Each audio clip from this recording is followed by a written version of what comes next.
Hi again, everybody. I'm Nathan Carls, and welcome back to Knack on Wood. We record the program about we do record it once a month, about a month apart.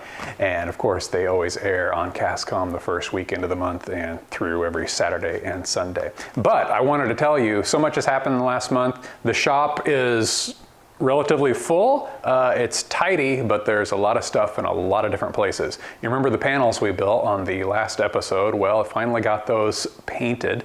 Like I say, there's just been a lot going on, and one of those things going on is I'm directing a show for Heritage Preservation Foundation, or Beardstown Grand Opera House, and that show is going to be out at the high school in the latter 2/3 of July, and it's Beauty and the Beast, and so it's a really great production. It's a fantastic cast, and it's so far been a lot of fun to put together and a lot of work. I can't do just directing, however, because I have to have my hand in everything, and part of that is doing a little set building. A little set building as well. So that's what we're going to do today on Knack on Wood. It's not fine woodworking, but anything you do should be done finely, don't you think? I do.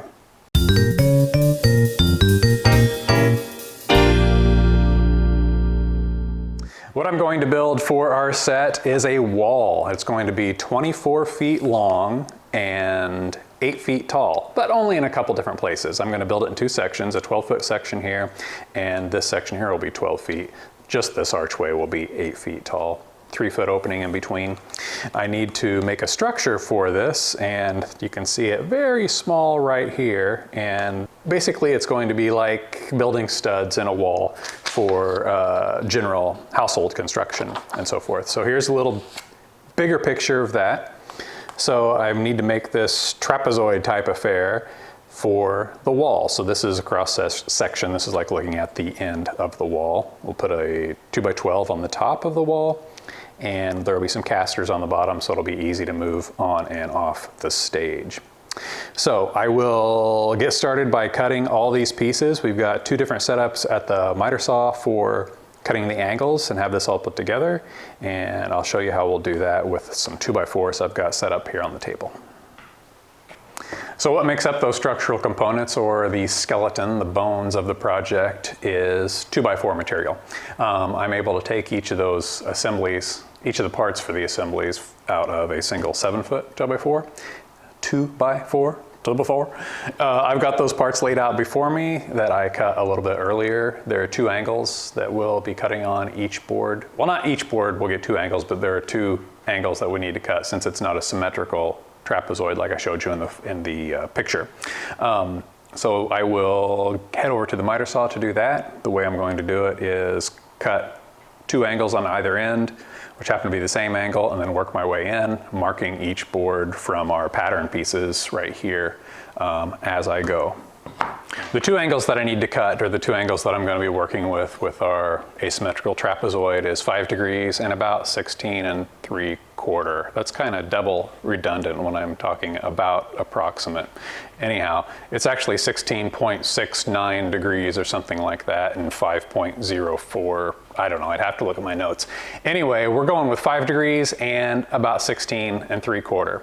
So what I will do first is cut my 5-degree angle on one end of my full 7-foot 2x4, flip it over, do another 5-degree angle, and then set up a stop to cut all the parts from the other end, which also gets 5 degrees, and then the next one will go to that 16 3/4. So it's going to be a lot of moving back and forth, shuffling these 7-foot boards out of the way, but it's also, I can leave the miter saw set at one angle, get all those cut, and then when I go to cut the other ends on the other boards that take the 16 3/4 degree angle, that's also just a single setup with the saw. So the idea is to eliminate as much air as possible and have as few setups as possible as well.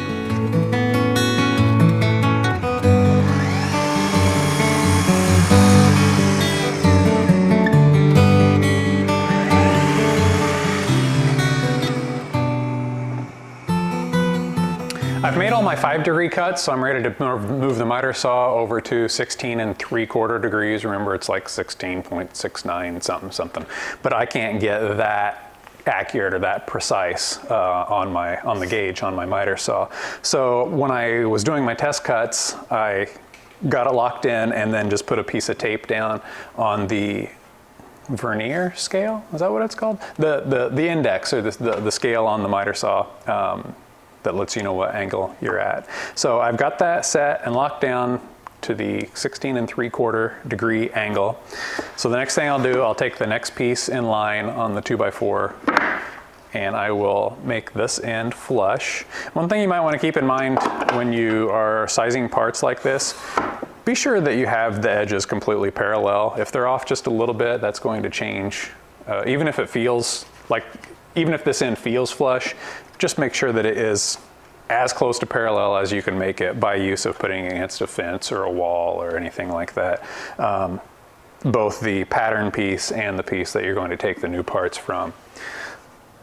So, having done that using the fence on the miter saw, I'll align that end. This is the 5-degree cut that we made on the previous piece.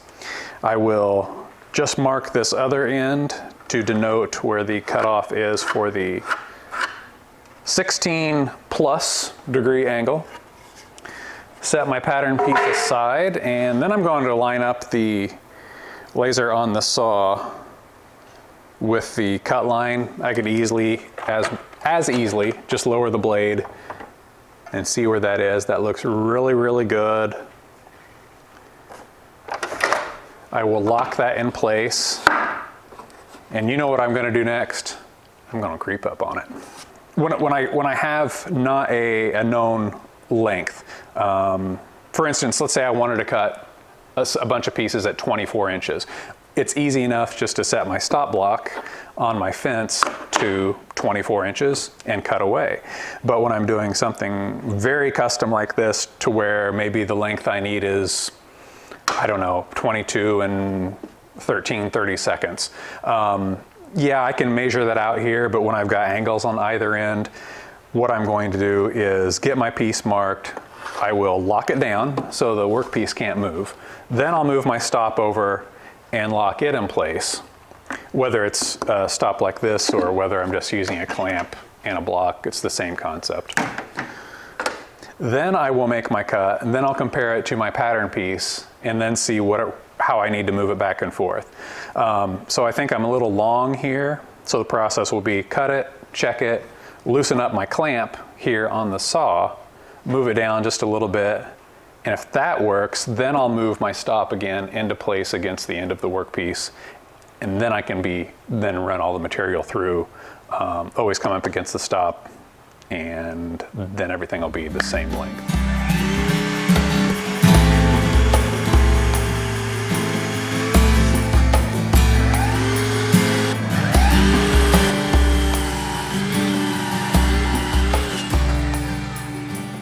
With all the 5-degree ends and all the 16 3/4 degree ends cut, I'm ready to start laying out my individual trapezoids, the bones of our project. I've got the drawing here to reference, and I've mocked up what each of those sections looks like.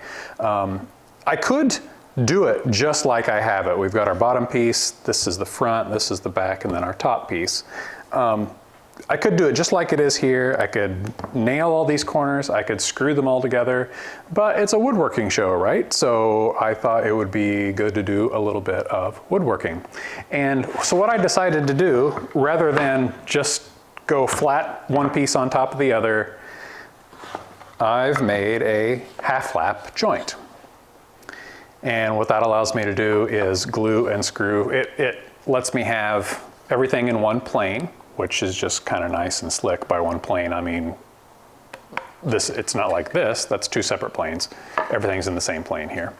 But glue this and screw this, or glue it and nail it. Really, really strong joint. You've got the shoulder of each of these large rabbets, as it were, providing a lot of strength. So there's no tipping involved there.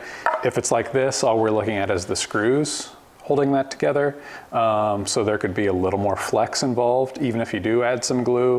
like this, there's the, shall we say, mechanical advantage. There's resistance anyway on the joint. I've replaced the regular blade of my table saw with what's called a stacked dado head cutter. And why is it stacked? It's because it's multiple blades put together on the saw's arbor.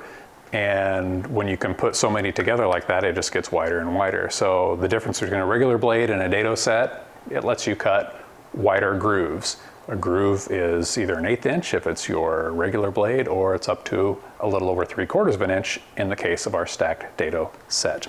And that's what I've done here. I've got it set at about 3/4 of an inch wide. There, in this combination, there are 6 blades that allow me to do that. And we're gonna cut our half lap, or half of our half lap. Would that be a quarter lap? I don't know. 100 meters instead, no, one timer. Anyway, that's a different sport. Is woodworking a sport? It is today, I can tell you that much right now. I've got a stop set against the fence that controls how far I'm going this way with the wood, which actually sets the width of my rabbet. It's just a wide rabbet here. So once I'm over there, I know that is the full depth of cut, depth this direction, not this way. And we'll run it through just like that. Well, the way I'll start doing it is I'll start on the end and just keep nibbling away. And then eventually I'll hold it up against the stop, hold the piece down tightly against both the, well, not so tightly against the table that you can't slide it, but snugly against the fence of the miter gauge. And then run it through like that. Yeah, that'll do it. So I need to do all the marking on the rest of my parts, and then I'll come back and show you how we make those cuts, and then we'll glue it all up. I'm gonna tell you about these steps many times over, but it's gonna be great when we're finished.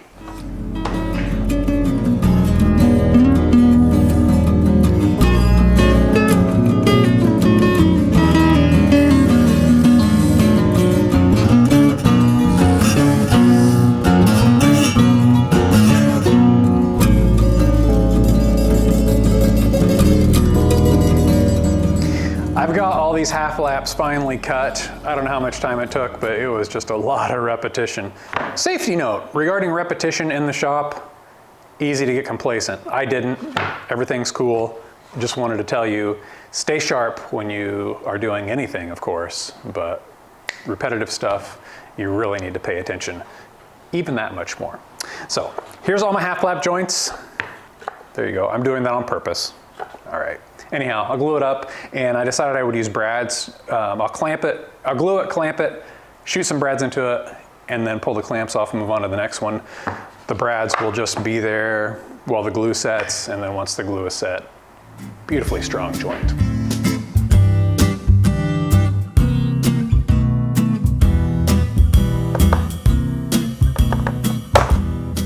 I've got all our structural components glued up, and I'll set those aside to dry. While those are cooking, I will start working on another part of the project, that being the archway. This is gonna be 3/4 inch CD plywood, and CD is just, it's a construction grade plywood. It's not especially smooth. It's always meant to be covered up, but structurally it's fantastic. So we'll have 3/4 inch CD plywood on the front of our arch, and then I will take other parts of plywood to do some ribbing behind it, because I need something to attach the skin to when I enclose the whole thing, which is going to be 1/4 inch Luan or something thinner in the case of this tighter bend on the inside of the arch. So I'll do the breakdown work at my panel saw, and this is how I will work on one sheet. We'll get this large arch portion out of one part of the sheet, 5 feet by 4 feet, and then I can cut up the ribbing that goes behind it from what's in the offcut. If you don't quite follow that, that's okay. Once we get all the pieces together, you'll understand what I mean by the ribbing and so on and so forth. So we'll move over to the table saw, or the panel saw, and break down our sheet from there.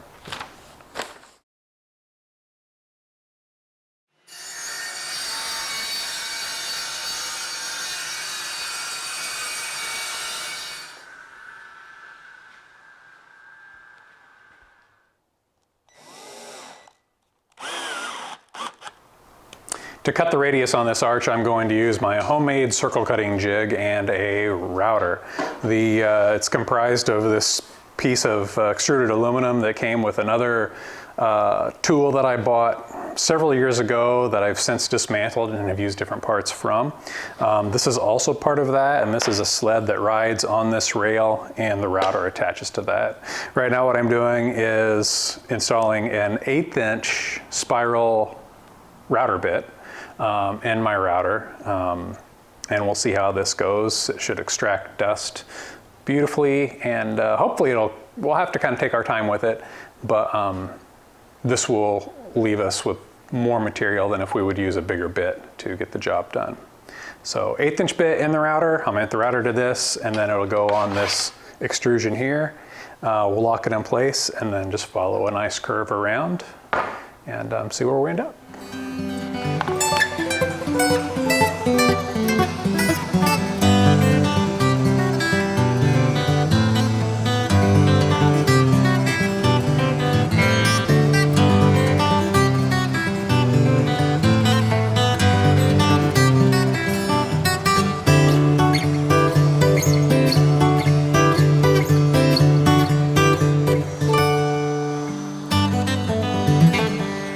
So the next thing I have to do, since I have after I've got this outside arch cut, is to cut the inside arch. I'll be able to use the same pivot that I used for the outside. I'll just move the router in 1 foot because that's what the width of my archway is going to be when viewed from the front.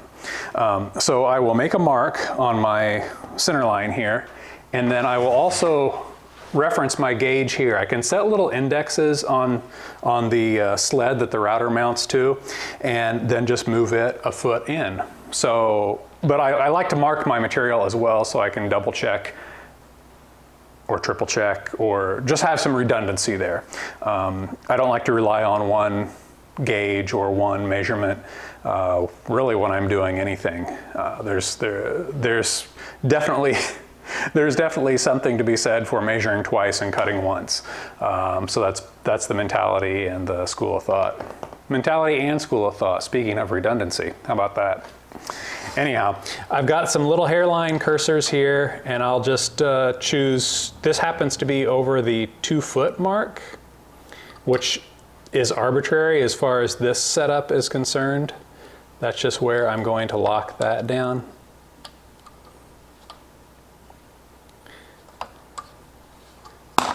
If I can lock it without it sliding back and forth. Yep, that's good. I'll loosen this stop right here. And then since I need to make it so it's 1 foot wide, I'll just move this down to the 1 foot mark.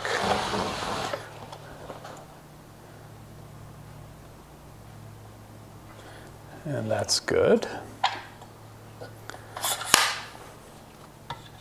So theoretically, I could lock everything down, put the router body back in the fixture, and go to town. But again, since I want to make sure everything is just so, I'll put a little mark up here, put the router body back in, and then do just a real shallow cut to see how everything lines up before I commit to cutting the whole inner arc. I will also have to secure my workpiece in more than one place because once I do get this cut out, then my center pivot will be no longer part of my workpiece.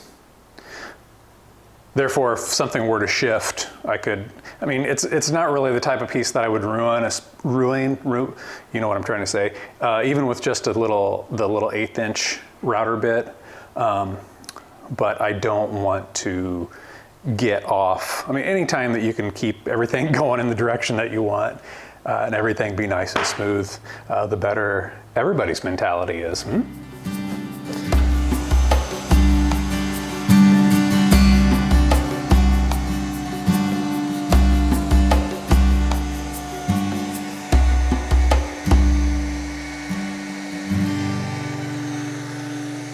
With the arch almost complete, after using the router to cut the actual arc, both the inside and the outside, I'm set up with my track saw, which is a fine tool. You can just take your guide and slap it right on your lines, or two marks, and it's a 0 clearance on the edge. So what that means is right where you set your edge is where your blade is going to go through the wood. A lot of different manufacturers have something like this now. It's really easy to make your own as well with any circular saw, little piece of plywood and a cleat for it to ride against if you want something like this. Yeah, that's about all I have to say about that. I'm gonna go ahead and get these cut, get these two straights cut, and then I'll cut my straight pieces to complete the arch and move on from there. Like I told you before, I've got the ribbing to cut out, our structural pieces that we set aside to glue. Those should be about ready as well. So this is a tool triggered. My vac is tool triggered, so when I start up the saw, that's going to start the vacuum, and so it'll evacuate most of the dust as I cut.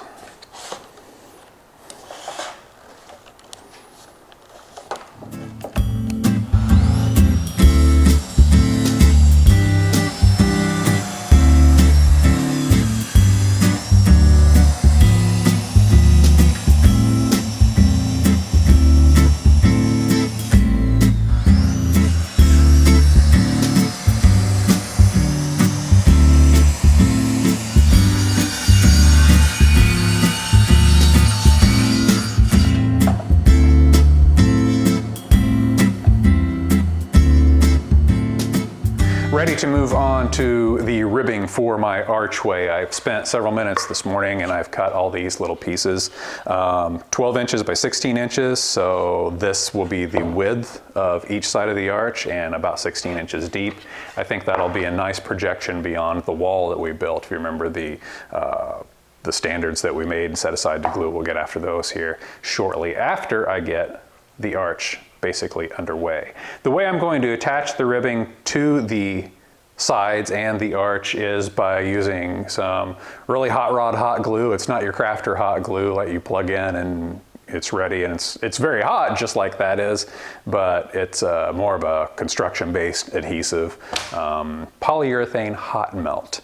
I happen to have a rechargeable gun, sort of like you recharge batteries for your drill or other cordless tools. You pull it out, it stays hot for about 15 minutes or so, and you'll see me with that here in just a second. I'm going to take a few minutes and lay out where I want all my ribs to go, so once I get the glue off the cradle, I can just start and get cracking. The glue sets in about 30 seconds, so it's easy to move right down the line.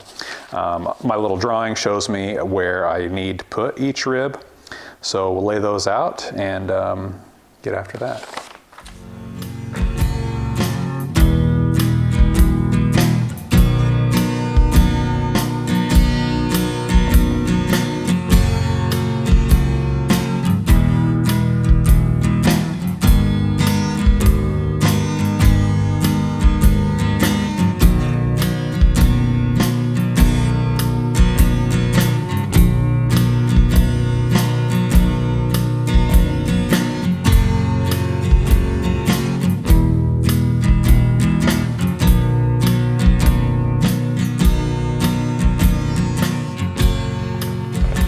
You see where we're headed now?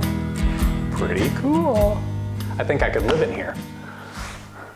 I've got all my ribs attached to both the arch and to the legs. My next step will be to rip up some strips of Luan plywood, and that should be thin and flexible enough to wrap it all around. Might even get this project finished for rehearsal tonight. Fingers crossed.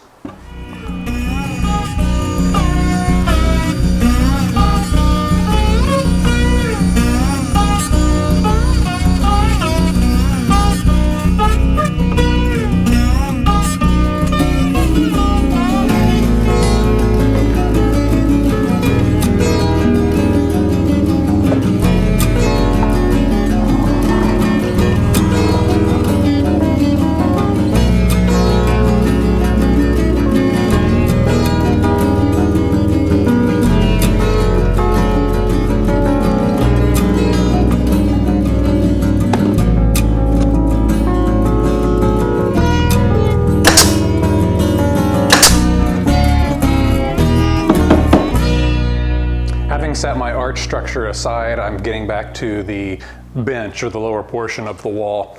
I've got these upright portions that we made previously, and I need to tie them all together. You recall I have one section of wall that's 12 feet long, and then the other section is also 12 feet, but that has the arch in it. So the lower wall portion will be about a 3 foot and a 4 foot on either side of it. In both cases, I need to tie all these vertical parts together, and I'm going to do that with a length of 2x4, the same length as the wall. I could fasten it right to the front, both here and then another rail up here, or I could run it through kind of as ribbing running through the middle. And I will do that on the back side because I'll have one more that will come through down here. But on the front, since I will be skinning this with plywood just like we did for the arch, I really need to let in this portion, or this 2x4, into the vertical pieces. So I'm going to take a few minutes to lay out where I'm going to cut notches, and then probably go to the bandsaw to take care of that. I just need to create a space for this 2x4 to sit in such that this whole face is flush, and there's plenty of area to fasten to for the plywood.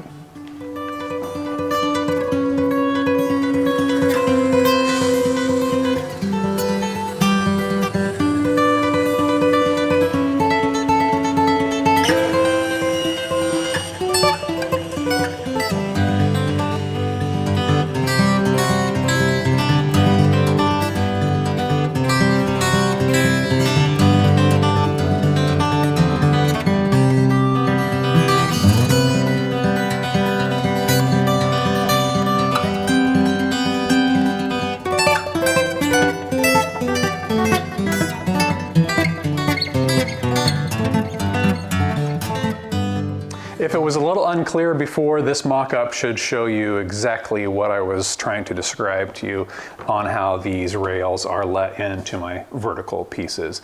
Having notched 3 of them and just having it clamped here for stability, you can see how this will provide a lot of strength. Well, that's not very strong, is it? But once it's glued and fastened together, that will not rock back and forth. And then especially once this front piece gets attached to these 2x4s, then that's going to be very, very strong, can't rack, and still keep the weight down. After all, it is a set piece to be used in a theatrical presentation, part of which I will show you in just a second.